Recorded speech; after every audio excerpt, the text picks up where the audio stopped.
All right, welcome back. My name is Pastor Craig over at Central Assembly, and I'm also a Navy Reserve chaplain. And today we're going to be continuing our look in 1 Peter. We've already looked at the foundation of worship, and then we're on the fourth of Peter's four exhortations. And that was hope, holiness, love, and now we're going to talk about crave, the pure spiritual milk. So let's read that really quick, just as a reminder. Therefore, rid yourself of all malice and all deceit. Again, this is in chapter 2, verse 1. So let's start that again. Therefore, rid yourselves of all malice and all deceit, hypocrisy, envy, and slander of every kind. Like newborn babies, crave pure spiritual milk, so that by it you may grow up in your salvation, now that you have tasted that the Lord is good. The concept, this command to crave the pure spiritual milk, is an interesting concept in the ancient world. For any of you that have ever had children and had infants in the house, and which I do, I've got 4 children, and my wife breastfed all of them. It's a heroic feat, let me tell you, and I'm very proud of her. Dad doesn't have it. I just want to let you know. It's not possible. Nothing satisfies an infant baby, an infant especially, when they're hungry, except food. That's the thing that they're craving. That's the thing that they want. This is not just a physical need for an infant, but it's an emotional need as well. And the sustenance for life and emotional health are the same substance. Whether it's breast milk or formula or nourishment or whatever, it's nourishment needed to grow and survive. Okay, the ancient concept of craving the pure spiritual milk that Peter is alluding to is a little different than you and I would think. So just prepare your minds for action. Gird up the loins of your mind for a moment with me. We're going to get our heads wrapped around this one.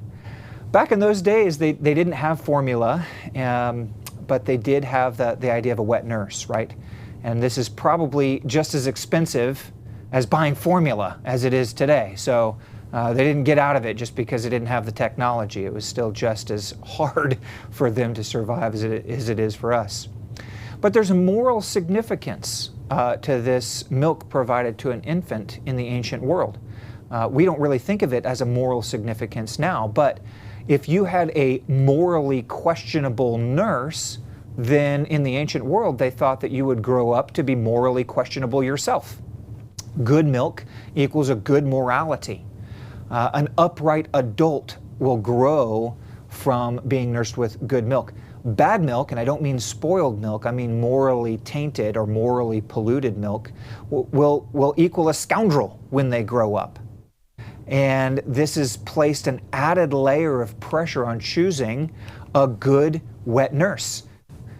I don't think that I would be qualified to provide an interview for that job application, at least not in today's day and age.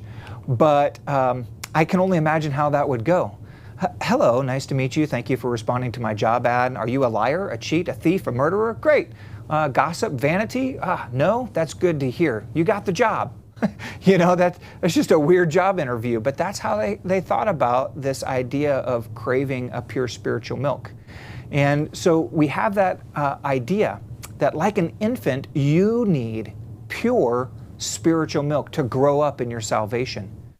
There are some Old Testament images of God who provides pure spiritual milk for His infant Israel in Isaiah chapter 66, verses 11 through 12, which Peter references Isaiah regularly and frequently, so it's understandable and obvious that he is referencing this section here.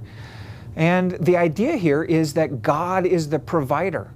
God is the one who brings pure, holy, right, good, morally upstanding spiritual milk for your spiritual growth. God is the nurse who provides the pure spiritual sustenance needed for you to mature in your salvation. Okay? And we should be craving that. That's the thing that we should crave as we go forward. Now, don't get too carried away with this image. Just take it at face value and understand what we're getting at. There is a spiritual aspect of your soul that needs to be fed. Like an infant, you need it both emotionally, psychologically, physiologically, and physically, and spiritually for you to mature in your faith. You must be going to the source, that's God, who provides pure spiritual milk, untainted, unpolluted, morally pure. And where do we get that? We get that from the Word of God. That's one obvious way. We get that from our church family and being around people who are filling us up with pure spiritual advice and wisdom and are willing to tell us the truth when we need to hear the truth. And hopefully they tell it with grace, but they are providing pure spiritual milk as God's ministers to us. So be on the lookout, crave that, look for that. And I think there's something to be said, like as you eat as a human being on a regular basis, is there a way that you can crave that pure spiritual milk from God? Not just the Word of God, but Himself, and chasing after God Himself in right relationship with Him. Okay, that's the idea of craving pure spiritual milk.